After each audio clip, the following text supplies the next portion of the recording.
Bro என்ன படம் bro பார்த்துட்டு வரீங்க? Romeo bro. எதுக்கு ப்ரோ சிரிக்கிறீங்க? படம் ஃபுல்லாக சரியான காமெடி ப்ரோ தான். அந்த அளவுக்கு காமெடியா இருந்துச்சா ப்ரோ? இல்லை அந்த மாதிரி வரணும்னு ஆசை, பட் ஏதோ இருந்தது ஓரளவுக்கு. என்ன ப்ரோ கதை என்னதான் சொல்ல வராங்க படத்துல?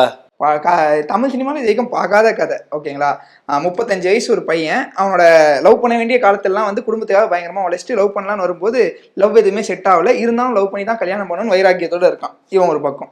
இன்னொரு பக்கம் வந்து சென்னையில் வந்து ஊரில் போய் சொல்லிட்டு ஐடி கம்பெனியில் வேலை செய்கிறேன்னு சொல்லிட்டு சென்னையில் வந்து சினிமாவில் வந்து ஒரு பெரிய ஹீரோயின் ஆயிடணும் அப்படின்ற கனவோட இருக்க ஒரு பொண்ணு. ஆனால் அந்த கனவை கலைகிற விதமாக அவங்க அப்பா திடீர்னு இந்த பையனுக்கு வந்து கல்யாணம் பண்ணி வச்சிடறாரு. ஸோ இந்த பையன் வந்து எப்படி இருந்தாலுமே இந்த பொண்ணை வந்து லவ் பண்ணி வாழ்க்கையை வந்து தொடரணும்னு நினைக்கிறான். ஆனால் அந்த பொண்ணுக்கு வந்து இந்த பையனை பிடிக்கவே இல்லை. ஏன்னா ஆப்வியஸாக வந்து அவளோட கனவை தொலைச்சி இவங்க கல்யாணம் பண்ணி வச்சிட்டாங்களேன்ட்டு. ஸோ அவள் கனவை புரிஞ்சு இவன் வந்து அவள் கனவை நிறைவேற்றி லவ்ல ஜெயிச்சாரா இல்லையா, இதுதான் படத்தோட கதை. சொல்றதே கஷ்டப்பட்டு மனப்பாடம் பண்ணி சொல்ற மாதிரி இருக்கு. ஸ்கிரீன் பிளே எல்லாம் ஒர்க் அவுட் ஆயிருக்கா? இப்போ அவங்களுக்கு சொல்லும்போது ஒரு லேக் இருந்தது பார்த்தீங்களா? இந்த மாதிரி தான் படமே ஒரு மாதிரி பயங்கர லேகாக இருக்கு. ஸ்டோரி வைஸ் ஆஸ் யூஷுவல் பார்த்த ஸ்டோரியாக இருந்தாலுமே விஷுவலாக காமிச்ச விதம் நல்லா இருந்தது. பட் அதை ஸ்க்ரீன் பிளேல இன்னும் கொஞ்சம் இம்ப்ரூவ் பண்ணியிருக்கலான்னு தோணுச்சு. ஏன்னா ஸ்க்ரீன் பிளே வந்து ரொம்ப நமக்கு தெரிஞ்சு இன்ட்ரோலே கிட்டத்தட்ட எப்போ இன்ட்ரோவில் இந்த போர்ஷன் இன்ட்ரோவில் வந்துருமா, ஏன்னா இன்ட்ரோவில் வைக்கிறதுக்கான நிறைய இடம் கிடச்சிது. ஆனால் அங்கே எங்கேயுமே வந்து இன்ட்ரோவில் வைக்காமல் இன்ட்ரோலே வந்து ரொம்ப தூரம் தள்ளி போய் ஒரு 1 hour 25 minutes கழிச்சு தான் இன்ட்ரோல் வச்சாங்க. ஒரு 1 hour 20 minutes இருக்கும்னு நினைக்கிறேன். அது தாண்டி தான் இன்ட்ரோல் வச்சாங்க. மேபி ரன்னிங் டைம் வந்து இன்னும் கொஞ்சம் சுருக்கி இருக்கலாம். சுருக்கி இருந்தால் மேபி இன்னும் கொஞ்சம் கிறிஸ்பா நல்லா இருந்திருக்கும். எது ப்ரோ நல்லா இருந்துச்சு, ஃபர்ஸ்ட் ஹாஃபா செகண்ட் ஹாஃபா உங்களை பொறுத்த வரைக்கும்? ஒட்டு மொத்தமாகவே எடுத்திருக்க லைனே வந்து யூஸ்வல் லைன் தான். இன்னைக்கு ஜென்ரேஷனில் ஒரு 90s கிட்ட 80s கிட்ட வந்து இப்போ இருக்கிற ஜென்ரேஷன் ஒரு பொண்ணை கல்யாணம் பண்ணால் என்னென்ன விஷயம்லாம் ஃபேஸ் பண்ணுவாங்க அப்படின்ற காமிச்ச விஷயம்லாம் ரொம்ப நல்லா இருந்தது. அந்த லைன் ரொம்ப நல்லாவே இருக்குது. ஃபர்ஸ்ட் ஹாஃப் செகண்ட் ஹாஃப்னு இல்லாமல் ஓவராலாகவே படம் வந்து ஒரு நல்ல லைன், நல்ல ஸ்டோரி. மேக்கிங் மட்டும் இன்னும் கொஞ்சம் ஷார்ட் அண்ட் கிறிஸ்பாக வச்சுருக்கலாம். அண்டு குறிப்பாக வந்து கிளைமேக்ஸ் சொல்லணும். கிளைமேக்ஸ் வந்து ஏதோ வற்புறுத்தி வந்து ஆஸ் யூஷுவல் ஸ்டோரியிலேருந்து நாங்கள் புதுசாக ஒன்று பண்ணணும்னு வச்ச மாதிரி இருந்தது. அதை கொஞ்சம் அவாய்ட் பண்ணியிருந்தாலே பெட்டராக இருந்திருக்கும். விஜய் ஆண்டனி எப்படி ப்ரோ பண்ணிருக்காரு? ரீசெண்ட் டைம்ல அவர் படம் எதுவும் நல்லா போல.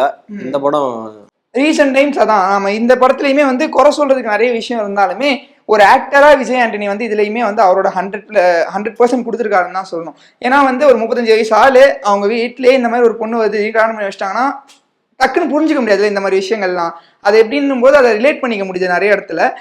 விஜய் ஆண்டனியோட ஆக்டிங் வைஸ் எமோஷனலாகவும் இதில் ஒர்க் ஆகிருக்கு. அண்டு லவராகவும் இதில் வந்து ரொமான்டிக்காகவும் நல்லா ஒர்க் பண்ணியிருக்காரு. ஓரளவு விஜய் ஆண்டனி பயங்கரமாக இருக்குது. அண்டு முக்கியமாக ஒரு பாட்டு ஓஜி வைப்புன்னு விஜய் ஆண்டனியோட பழைய வைப்பு காமிக்கிற மாதிரி ஒரு சாங்கு. அந்த சாங்குமே கூட ஸ்க்ரீன் விஷுவலாக ஒரு மாதிரி ட்ரீட்டாக தான் இருக்குது. ப்ரோ அது பாட்டுன்னு சொல்லும்போது தான் நிறைய பாட்டு இருக்கிறதுனால எல்லாருமே கொஞ்சம் அதிகமாக பாட்டு இருக்கு அப்படின்ற மாதிரி சொன்னாங்க. உங்களுக்கு எப்படி தோணுது? அதுதான் எல்லாமே ஒரு மாதிரி மிக்ஸியம் ரிப்பீட்டடாக கேட்ட மாதிரியே இல்லை. இப்போ நிறைய பாட்டு இருந்தாலுமே என்னடா எல்லாம் ஒரே மாதிரியே இருக்குது, இது இப்போ தானே இந்த பாட்டு வந்தது இதே மாதிரி தானே, அந்த மாதிரி நமக்கு ரிப்பீட்டிவாக இல்லாமல் கொஞ்சம் டிஃப்ரெண்ட்டாக இருக்கும்போது ஓகே அது பெருசாக மியூசிக் திணிச்சா மாதிரி எனக்கு ஃபீல் ஆகலை. மியூசிக் வந்து ஆஸ் யூஷுவல் எப்பவும் போல மேபி ரிப்பீட்டடாக கேட்க சில பாட்டுங்கள்லாம் வந்து நம்ம லூப்பில் கூட கேட்கறதுக்கான சான்சஸ் இருக்குது. மியூசிக்னு சொல்லும்போது மியூசிக் எப்படி ப்ரோ பண்ணியிருக்காங்க படத்தில்?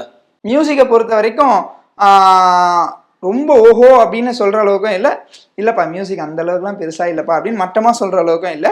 ஆஸ் யூஷுவல் டீசெண்டான மியூசிக்காக இருக்குது, அவ்வளோதான். ப்ரோ இப்போ லவ் படம்ன்றப்ப கெமிஸ்ட்ரி எதிர்பார்ப்போம். மிர்னாலினி விஜய் ஆண்டனியோட கெமிஸ்ட்ரி எப்படி இருக்குது படத்தில் வந்து அவங்க ஒரு 90s கிட்ட பையன் 2K கிட்ட பொண்ணுன்னும் போது கொஞ்சம் நிறைய இடத்துல வந்து மைண்ட் செட் ஒத்து போகாது இப்படின்ற மாதிரியான விஷயங்கள்லாம் யதார்த்தமாக அந்த கேரக்டர் 2 பேருமே உள்வாங்கி நடிச்சிருக்காங்க தான். அண்ட் கெமிஸ்ட்ரி வைஸ் 2 பேருமே ரொம்ப இன்டிமேட்டாக இருக்க மாதிரி எந்த சீனுமே இல்லை. படத்தோட கிளைமேக்ஸில் மட்டும் தான் ஒரே ஒரு ஹக் வருது.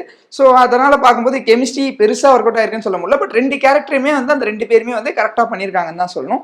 இதை தாண்டி குறிப்பாக சில கேரக்டர்ஸ்லாம் சொல்லணும் அப்படின்ட்டு பார்த்தா மிர்னாலினிக்கு வந்து ஃப்ரெண்ட்ஸ் கேங்குன்னு ஒரு கேங் வருது. அந்த கேங்கில் இருந்த எல்லாருமே நல்லா பண்ணியிருந்தாங்க. குறிப்பாக வந்து சாரா நம்ம பார்த்துருப்போம், நிறைய படங்களில் பார்த்துருக்கோம். ஸோ இந்த படத்துலையுமே அவரோட யதார்த்தமான கவுண்டர்ஸ்லாம் நிறைய இடத்துல வந்து நம்மளை வந்து சிரிப்பு வர வைக்குது. ஸோ அந்த மாதிரி இருக்க இன்னொரு பக்கம் வந்து ஹீரோவுக்கு சப்போர்ட்டாக விடிவி கணேஷ், யோகி பாபு அவங்களுமே அவங்களோட ரோல்ஸ்லாம் வந்து குட்டி குட்டியாக அழகாக பண்ணியிருக்காங்க. யோகி பாபு வந்து மேபி அவரையுமே வந்து படத்தில் வைக்கணும்னு வச்சா மாதிரி இருந்தது. அது வந்து அவர் கேரக்டர் இல்லைனாலுமே படத்தில் வந்து பெருசாக இம்பாக்ட்லாம் ஒன்றும் உண்டு பண்ணாதுன்ற மாதிரி தான் இருந்தது. ஸோ ஒட்டுமொத்தமாக எல்லாருமே அவங்கவுங்க கேரக்டர்ஸ் வந்து நல்லா தான் பண்ணியிருந்தாங்க. விஜய் ஆண்டனி வந்து நிறைய ஜானர் பண்ணி பார்த்துருக்கோம். இது ராம்காம் அப்படின்றப்ப அவருக்கு செட் ஆகுதா இல்லை ஏதோ எல்லாரும் பண்ணுறாங்கன்னு பண்ணியிருக்காரா? அதுதான் ஆக்சுவலி பார்த்தீங்கன்னா எல்லாருமே பண்ணுறாங்கன்னு அவரும் பண்ண மாதிரி தான் எனக்கும் ஸ்டார்டிங்கில் அந்த மைண்ட் செட் தான் போனேன். இவருக்கு எதுக்கு இப்போ இவர் ஒரு மாதிரி நல்லாவே பண்ணிட்டு இருக்காரு, இது எதுக்கு அப்படின்னும் போது இதுலேயுமே வந்து அவருக்கான விஷயம் பண்ண மாதிரி தான் இருக்கே தவிர இந்த படத்துக்காக அவர் வந்து மாற்றிக்கிட்டு நான் புதுசாக ஒன்று ட்ரை பண்ணுறேன் அப்படின்ட்டு இல்லாமல் அவர் அவராகவே இருந்திருக்காரு. அது ரொம்ப ரசிக்கும்படியா இருந்திருக்கு, ரொம்ப யதார்த்தமாவே இருந்திருக்கு. அவரோட கேரக்டர் ஒரு 35 வயசு ஆள் எப்படி இருப்பாரோ அந்த கேரக்டராகவே தான் அவர் இருந்திருக்காரு. அதுல என்ன ரொமான்ஸ் வந்திருக்கோ, என்ன காமெடி வந்திருக்கோ, அதெல்லாமே ஓரளவுக்கு யதார்த்தமா ஒர்க் ஆயிருக்கு. ஓவராலா கேட்ட ஸ்டோரி, பார்த்த விஷயம் எல்லாமே தான். பட் அதை வந்து கொஞ்சம் புதுசா கொடுக்க ட்ரை பண்ணியிருக்காங்க. அது ஒரு சில இடங்கள்ல நல்லா ஒர்க் ஆயிருக்கு. இப்போ மொத்தமா படத்துல வந்து இதெல்லாம் இல்லாம இருந்திருந்துக்கலாம் அப்படின்ற மாதிரி உங்களுக்கு எது தோணுது? படத்துல வந்து எனக்கு தெரிஞ்சு வந்து ஸ்க்ரீன் பிளே வந்து லேக் இல்லாம இருந்திருக்கலாம். அது ஒரு மாதிரி ரொம்ப வள வள வள வள வள வள நிறைய இடங்கள் வந்து கட் பண்ணிட்டு கூட போயிருக்கலாம். மேபி எடிட்டிங் வைஸ் இன்னும் கொஞ்சம் இம்ப்ரூவ் பண்ணியிருக்கலாம். அண்டு ஸ்கிரிப்டாவுமே வந்து ஒரு நல்ல லைனு, அதை இன்னும் கொஞ்சம் ஸ்ட்ராங்காக சொல்லியிருக்கலாம். ஆஸ் யூஷுவல் நார்மலாக நம்ம வந்து ஒரு வெப் சீரிஸ்க்கு ஒரு 5 எபிசோடு பார்த்தா எப்படி இருக்கும் அந்த மாதிரி தான் இருந்தது. அதை தவிரன்னு பார்த்தா கேஸ்டிங் வைஸ் நல்லா தான் பிக் பண்ணியிருக்காங்க. மியூசிக்குமே ஓகே. ஒட்டு மொத்தமாக வந்து எனக்கு வந்து படம் வந்து ரொம்ப இழு ஒரு சிம்பிளான லைன், அதை ஷார்ட் அண்ட் கிறிஸ்பாக ஒரு 2 மணி நேரத்துக்குள்ளேயே அதை சொல்ல முடிஞ்சிருக்கும். ஆனால் வந்து அதுக்கு அவ்வளோ நேரம் தேவையானு எனக்கு தெரியல. ஸோ அது மட்டும் கொஞ்சம் அவாய்ட் பண்ணியிருக்கலாம். மொத்தமாக இந்த மாதிரி படம் யாராருக்கு ப்ரோ பிடிக்கும்? இந்த மாதிரி படம் எதுவுமே இல்லை. வியாழக்கிழமை ரிலீஸ் ஆயிருக்கு, வெள்ளிக்கிழமை, சனிக்கிழமை இந்த மாதிரி ரம்ஜான் லீவ்லாம் இப்போ லைனாக வருது.